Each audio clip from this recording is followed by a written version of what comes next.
Hi friends अन्य এটা ভিডিওৰ মাজলৈ মই পালকি আপোনালোকক স্বাগতম জনাইছো আৰু লৈ আনিছো আজি আন এটা ভিডিও। আজি ভিডিওটো হৈছে আপোনালোক যেতিয়া মই কৈছিলো যে মই ঘৰত আহিছিলো বুলি, তো ঘৰত আহি যোৱাকালি বা এইকেইদিনটো ঘূৰা ফুৰাই কৰি থাকিলো। তো আজি মানে কি হৈছে মা কিবা কিবি মানে খানা বনাব, তো কেনেকুৱা কি বনাব আজি অকণমান মানে স্পেচিয়েল হয়। স্পেচিয়েল মানে ধৰক আজি মাছ আনিছে, সৰু মাছ আপোনাৰ বনাব মানিমুনি আৰু ভেদাইলতাৰে বনাব।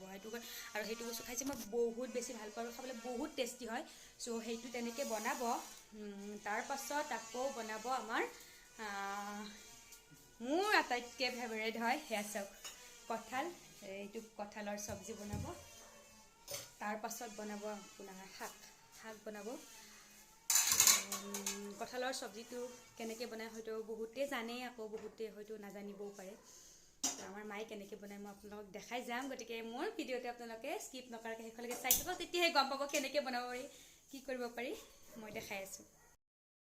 এয়া চাওক মাছ বনাবৰ কাৰণে আপোনাৰ মানিমুনি আৰু ভেদাইলতা সেইটো মায়ে ধুনীয়াকৈ ৰ'বা মিক্সিত এনেকৈ পিচি লৈছে। তাৰপাছত এতিয়া মাছটো ধুনীয়াকৈ ফ্ৰাই কৰি ল'ব। আৰু তাৰপিছত আপোনাৰ কঁঠালটো বনাবৰ কাৰণে কঁঠালটো বহুত বেছি আঠা থাকে, সেইটো কাৰণে কাটিবৰ কাৰণে অকণমান দিগদাৰ হয়। তো আমাৰ মানে কি কৰে, এই কঁঠালটো বনোৱাৰ আগতে এনেকৈ গেছত অকণমান পুৰি ল'লে আঠাটো নোহোৱা হৈ যায়।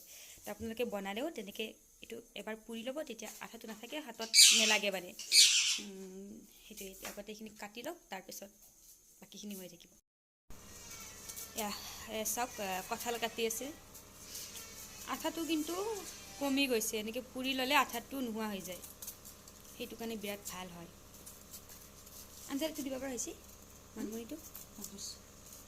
চ' ইয়াতে কাটিছে আৰু এইটো তাৰপিছত শাকখিনি বাছি লোৱা হৈছে। আকৌ আপোনাৰ মানিমুনি, এয়া যে মানিমুনিটো বনাইছিলে, ইয়াত মানে বনাবৰ কাৰণে আলু ইয়াত বইল কৰি লৈছিলে। তাৰপিছত মাছখিনি ভাজি লৈ তেনেকৈ উতলিব দিছে। দি তাৰপাছত এতিয়া সেইখিনি মই গোটেইখিনি দিম। চাওক এইখিনি মই গোটেইখিনি ইয়াতে এনেকৈ দি দিলোঁ। এতিয়া এইখিনি উতলিব লাগিব, যেতিয়া উতল আহিব তেতিয়া খাবলৈ বহুত টেষ্টি হ'ব। তাৰপিছত এতিয়া এইখিনি যিহেতু আপোনাৰ দেখিছে কঁঠাল কাটি আছে, কঁঠাল বনাবৰ কাৰণে বহুত কিবা কিবি বস্তু লাগে। মই এইখিনি যোগাৰখিনি মাক জল্দি কৰি দিওঁ। এয়া আমি অলপ বেছি লাগে। এয়া কঁঠালৰ চব্জি বনাব লৈছোঁ। কঁঠালৰ চব্জি বনালে একদম আপুনি হেৰি নিচিনা বনাব লাগিব, এইটো ছাগলী মাংস যেনেকৈ বনায় তেনেকুৱাকৈ বনাব লাগে। তো এইটো গৰম হ'ব লাগিব। তাৰপাছত আমি ইয়াতে তাৰপাছত এয়া চাওঁ এইখিনি ধুনীয়াকৈ কাটি লোৱা গৈছে। ব্লগত আহি আছে তোমাৰ কথাখিনি কিন্তু। তো এইখিনি ইমান ধুনীয়াকৈ কেনেকৈ কাটি লৈছে সৰু সৰুকৈ পিচ কৰি। এতিয়া ইয়াত দিব লাগিব পিঁয়াজ। এইটো বনালে পিঁয়াজটো বেছি দিব লাগে, কাৰণ ছাগলী মাংস বনালে আমি যেনেকৈ পিঁয়াজটো বেছিকৈ দি দিওঁ, ইয়াতো এনেকৈ পিঁয়াজটো বেছিকৈ দিলে খাবলৈ বহুত টেষ্টি হয়। আৰু কিবা কিবি মছলা সেইটোত মিক্স কৰা আছে গোটেই মছলাখিনি। তো এতিয়া আমি এইখিনি বহাই দিব লাগিব।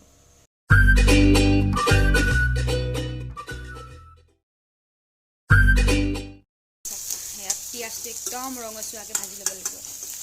পিঁয়াজটো যিমানে ৰঙচুৱা হয় খাবলৈ সিমানে টেষ্টি হয়। আৰু ইয়াতে শুকান জলকীয়া দিয়া গৈছে আৰু তেজপাত দিয়া গৈছে, অলপকৈ দিয়া। তাৰপিছত এতিয়া আমি ইয়াতে সেইখিনি কঁঠালখিনি দি আছোঁ। তাৰপাছত এতিয়া এয়া নিমখ। মানে কি হ'ল, মই মাজতে বহুত দিন আপোনাক ৰেচিপি ভিডিঅ' দিয়া নাছিলোঁ।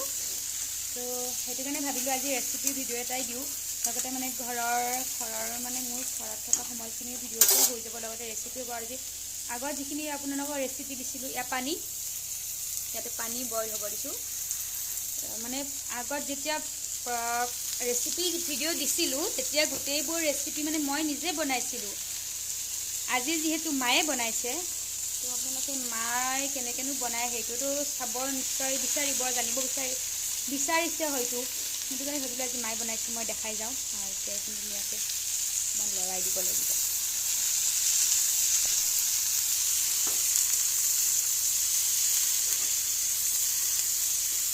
এতিয়ালৈকে আলু দিয়া হোৱা নাই, আলুখিনি দিব লাগিব। তাৰপাছত আমি ইয়াতে দিব লাগিব মছলা। আপোনাৰ ইয়াত মই গোটেইখিনি মছলা, গৰম মছলা, তাৰপাছত আপোনাৰ শ্বাহী পনীৰ, মিট মছলা, এনেকৈ কেইবাটাও, ধনিয়া গুড়ি, এনেকৈ কেইবাটাও মিক্স কৰি একেলগত থৈছিলোঁ। আপোনাৰ বেলেগ বেলেগেও দিব পাৰে, যিহেতু একেখন আঞ্জাতে দিব লাগিব, গতিকে মই গোটেইখিনি একেলগে ৰেডি কৰি থৈছিলোঁ। ইয়াৰ পৰা এতিয়া আমি তাত মছলা দিম। আৰু এটা কথা মনত ৰাখিব, যেতিয়া কঁঠাল বনাব ন, তেতিয়া আপুনি হেৰি দিব লাগিব, আলু কাটি আছে। কঁঠালৰ চাইজটো যেনেকুৱা হৈছে, আলুৰ চাইজটোও তেনেকুৱাকৈ কাটি ল'ব, তেতিয়াহে মানে মিলি যাব, তেতিয়া ভাল হ'ব। এই কুকাৰটো অৱস্থা নোহোৱা হৈ গৈছে, পানী বেছি হৈছে, সেইটো ওলাই আহিছে। আলু দি দিলে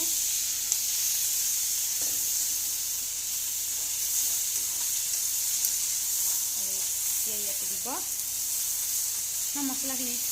দিয়া নাই নেকি? দিয়া নাই এইটো আদা নহৰুখিনি, এইটো আদা নহৰুও দিব লাগিব। আগতে আমি ৰেডিমেড মছলাখিনি দি দিম। আৰু অলপ দিব। তাৰপাছত ধনিয়া গুড়ি, আৰু ইয়াত আদা নহৰু আমি দিব লাগিব। আদা নহৰুটো এতিয়াই দি নিদিওঁ, পিছত দিব লাগিব। যেতিয়া বস্তুখিনি পানী চানী যেতিয়া উতলিব, তেতিয়া আমি আদা নহৰুটো দি দিম। আৰু ইয়াতে আপোনালোকে এড কৰিব পাৰিব বিলাহী, কিয়নো বিলাহী এটা বেলেগ টেষ্ট আহে।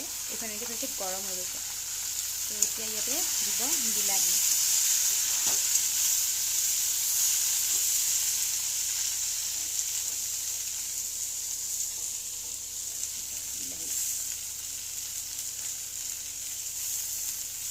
বিলাহীটো যেনেকৈ তেনেকৈ দিলেও হৈ যায়, কাৰণ ইয়াতে যিহেতু এতিয়া কুকাৰত দিব লাগিব, গতিকে এইটো ধুনীয়া হৈ যাব।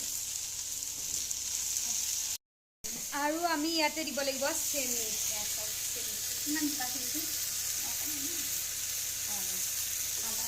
কালাৰ চেনি। মইতো আপোনাৰ আগৰ ভিডিঅ'ত মই জনাইছিলোঁ যে আমাৰ ঘৰৰ মানে প্ৰত্যেকটো ৰেচিপিটো আমি যিয়ে নবনাই কিয় মানে অকল মাছ আৰু আমি চাউলত মাত্ৰ চেনিটো নিদিওঁ, বাকী চবতে অলপ অলপ চেনিটো দিওঁ। আৰু চেনিৰ টেষ্টটো সদায় বেলেগ আহে, বহুত ধুনীয়া টেষ্ট আহে। কিছুমানে হয়তো বেয়া পায়, কিন্তু আমি চেনি দি খাই ভাল পাওঁ। সৰুৰ পৰা তেনেকৈ খাই থাকিলোঁ, খাই হৈ গৈছে। এতিয়া চেনি দিলে মানে আমি টেষ্টটো নাপাওঁ। এতিয়া ধুনীয়াকৈ ৰঙচুৱাকৈ চাহাকৈ ভাজি লৈছে। যিহেতু আহি আছে লাহে বনাই হয়, যেতিয়া ভাজি হৈ গ'ল নেচাওঁ, তেতিয়া মায়ে ইয়াৰ কুকাৰত দি দিব।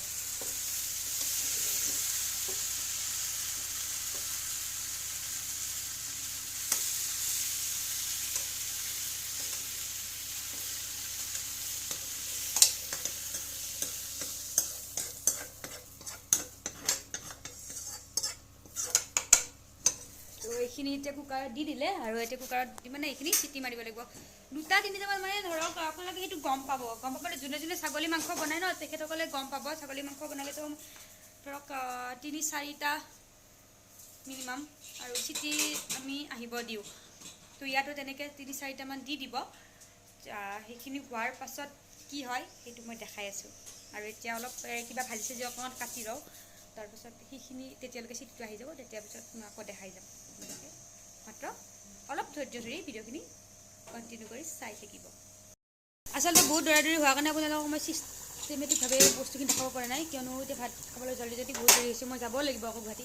তো কুকাৰৰ সেইখিনি চিটি হৈ গ'ল, 10টামান চিটি দি দিলে। তাৰপাছত এতিয়া কেৰাহীটো এনেকৈ গৰম হ'ব দিছে, দি সেইখিনি বস্তু এতিয়া ইয়াত একো বেলেগ দিয়া নাই, জাষ্ট কেৰাহীটো গৰম কৰিছে। তাৰপিছত যাতে সেইখিনি এনেকৈ ফ্ৰেণ্ডছ, আপোনালোকে মোৰ খানাৰ ৰেচিপিটো দেখিলে, কঁঠালৰ চব্জিটো মায়ে কেনেকৈ বনালে মই আপোনালোকক সেইখিনি দেখালোঁ। আপোনালোকে তেনেকৈ বনাব আৰু খাই চাব, কেনেকুৱা লাগে আপোনালোকে মোক জনাব। আৰু যদি মানে এইটো ৰেচিপিৰ ভিতৰত যদি আপোনালোক কিবা সুধিব লগা থাকি গৈছে, তেতিয়াহ'লে আপোনালোকে মোক কমেণ্ট কৰি সুধিব পাৰিব, মই আপোনালোকক জনাই যাম। আৰু আজিৰ ব্লগটো মই ইমানতে শেষ কৰিব বিচাৰিছোঁ। আকৌ এটা নতুন ভিডিঅ'ৰ জৰিয়তে আপোনালোকৰ ওচৰলৈ খুব সোনকালে আহি আছোঁ। আৰু যদি আপোনালোকে আজি মোৰ ভিডিঅ'টো চাই ভাল পালে, তেতিয়াহ'লে আপোনালোকে লাইক কৰিব, কমেণ্ট কৰিব, শ্বেয়াৰ কৰিব, আৰু লগতে মোৰ চেনেলটো ছাবস্ক্ৰাইব কৰিবলৈ নাপাহৰিব। এতিয়া বাই বাই সকলোকে, লাভ ইউ অল।